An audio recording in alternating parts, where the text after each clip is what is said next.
Hello दोस्तों, तो I hope आप सब अच्छे होंगे। इसके पहले हमने एक वीडियो को अपलोड कर दिया है भारतीय इतिहास के बारे में, जिसमें हमने 3 क्वेश्चनों को डिटेल में व्याख्या की थी। उसी सीरीज में हमारा ये चौथा क्वेश्चन है और साथ में हम इसको ट्रिक भी देखेंगे। तो प्लीज़ यदि लाइक एंड सब्सक्राइब और आपका सपोर्ट बना रहेगा तो हम इसमें प्रश्नों की संख्या भी बढ़ाएंगे। तो चिनाब नदी का ऋग्वैदिक नाम क्या है? अस्कनी। अब देखिए, चिनाब नदी का ऋग्वैदिक नाम क्या है? अस्कनी। अभी तो आपको याद रहेगा, जैसे ही परीक्षा हॉल में जाएंगे तो ये आपको भूलने का डर बना रहेगा।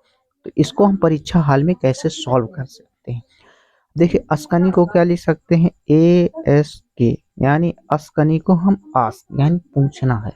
अब देखो, इस समय इतना व्यस्तता चल रही है कि किसी को भी आप कुछ पूछना चाहते हैं तो कैसे उत्तर देगा? चिल्ला के देगा, चिनाब नदी। चिल्ला के देगा, चिनाब नदी। तो ऐसे आप परीक्षा हॉल में डेफिनेटली आप क्वेश्चन तक, आंसर तक पहुंच जाएंगे। 4 वेदों में सबसे पुराना। अब देखो, ऋग्वैदिक आया है तो ऋग्वैदिक के बारे में जहां से भी प्रश्न बने हुए हैं उसको हमने इस पॉइंट में मेंशन किया, इस स्लाइड में। तो नदियों के बारे में हम नेक्स्ट क्वेश्चन में जान लेंगे डिटेल व्याख्या। तो ऋग्वेद था तो चारों वेद में सबसे पुराना था। इसमें 10 मंडल और 1028 सूक्त यानी 1028 सूक्त यानी भजन थे। प्रसिद्ध गायत्री मंत्र ऋग्वैदिक के तीसरे मंडल में है। अब देखिए, गायत्री में कितने शब्द हैं? 3 हैं। अब 3 शब्द हैं तो किस मंडल में आएगा? ऋग्वैदिक के तो तीसरे मंडल में आएगा। बस ऐसे को रिलेट करके चलते चलिएगा, जिससे आपको परीक्षाओं में कंफ्यूजन नहीं बना रहेगा। ऋग्वैदिक में जो सरस्वती थी, देवी, सरस्वती नदी देवी नदी के रूप में मानी जाती थी ऋग्वैदिक काल में। इसको तो आप जानते ही हैं। आठवां मंडल कर्ण, आठवां मंडल कर्ण और अंगिरस को माना जाता है। 9वां मंडल सोम यानी सोम भजन के संकलित है और 10वां मंडल में पुरुष सूक्त यानी भजन है। जो तो 10वें मंडल में पुरुष सूक्त का भजन है, पुरुष सूक्त में, जिसमें वर्ण व्यवस्था की उत्पत्ति होती है। तो यानी वर्ण व्यवस्था की उत्पत्ति के बारे में ऋग्वेद के किस मंडल में है? तो 10वें मंडल में है। अब जैसे ब्रह्मांड की उत्पत्ति, जिसको हम नासिदा सूत्र कहते हैं, यह भी हमारे 10वें मंडल में लिया गया है। पहला व 10वां मंडल सबसे नवीन और सबसे लंबे हैं, यानी पहला और 10वां मंडल सबसे बाद में लिखे गए होंगे, तभी तो नवीन है। तो 10वां और यानी प्रथम और लास्ट, पहला और सबसे लास्ट सबसे नवीन और लंबा है। तो आई होप आप ऋग्वैदिक काल के कुछ महत्वपूर्ण फैक्ट को जानकारी जुटा चुके होंगे, जहां से भी प्रश्न पूछे गए हैं। आइए हम जानेंगे प्रश्न नंबर 2 में पहुंचते हैं। तब तक आप लाइक एंड सब्सक्राइब कर लीजिए। प्रश्न नंबर 5वां में है, रावी नदी का वैदिक नाम क्या था? ये ऐसे प्रश्न परीक्षाओं में पूछे गए हैं और स्पेशली यूपी ट्रिपल एससी में तो भर भर के प्रश्न बनते हैं और बनने के चांस भी हैं। कहीं भी मेंस हो या प्री हो, पेट हो, किसी भी एग्जाम में हो। तो रावी नदी का वैदिक नाम परुष्णी है।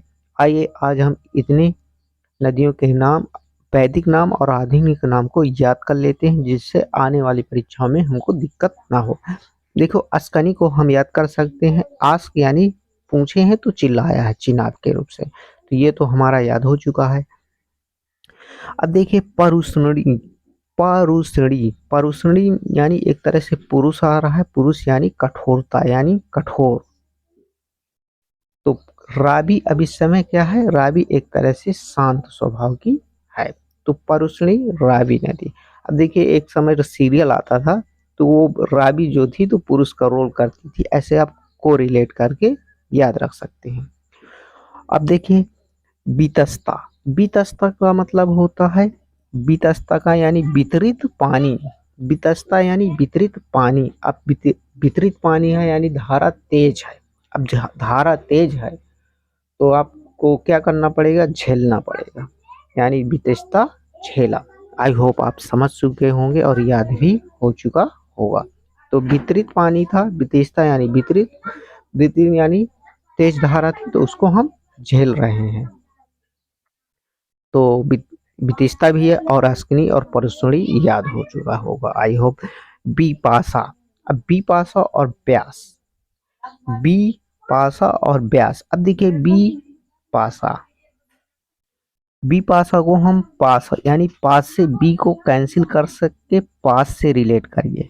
बी पासा यानी पास, पास पास है तो ब्यास यानी दूर दूर है, तो इसको जैसे जस्ट यानी विलोम शब्द के रूप में याद रख सकते हैं। बी पासा यानी लास्ट में पासा है तो ब्यास यानी अधिक दूरी होगी तो बी पासा। ऐसे आप रिलेट करें। आप जब भी परीक्षाओं में प्रश्न फंसेगा या मॉक टेस्ट में फंसेगा तो आप इसका उत्तर दिए बिना नहीं जा सकते और 100% सही होगा। यदि आपका सपोर्ट बना रहेगा तो ऐसे ऐसे करके हम पूरा यूपी ट्रिपल एससी यानी पेट का पूरा हम सिलेबस इंडियन हिस्ट्री का कवर करा देंगे। इसी तरह आने वाले हर वीडियो में सुतुद्री यानी सुतुद्री, सुतुद्री किसका नाम है? सतलुज। अब देखिए सुतुद्री, सु से सा से आप रिलेट कर लीजिए, यहाँ सा है यहाँ भी सा है तो सुतुद्री सतलज। यहाँ सा के बाद तुरंत ता है, यहाँ सा के बाद तुरंत ता है तो सुतुद्री सतलुज, सुतुद्री सतलुज। आई होप आप सभी आधुनिक नाम और वैदिक नाम को हमारे साथ को रिलेट करके याद कर चुके हैं। आप चाहिए तो इसका मॉक टेस्ट देके नदियों के आधुनिक और वैदिक नाम देखिए, इसमें आपको कितने सही सही आप जवाब कर सकेंगे। तो आइए नेक्स्ट क्वेश्चन जानेंगे।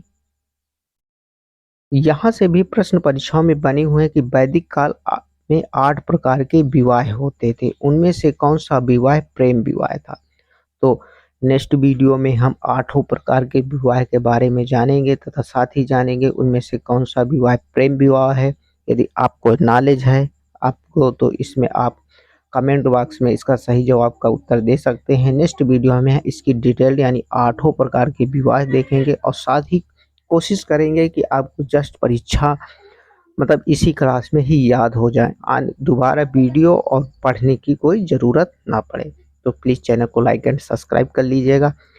ये आपके पॉजिटिव वे में ही रहेगा, आपको 1-2 नंबर परीक्षा में प्रश्न सटीकता से फंसाएंगे आप।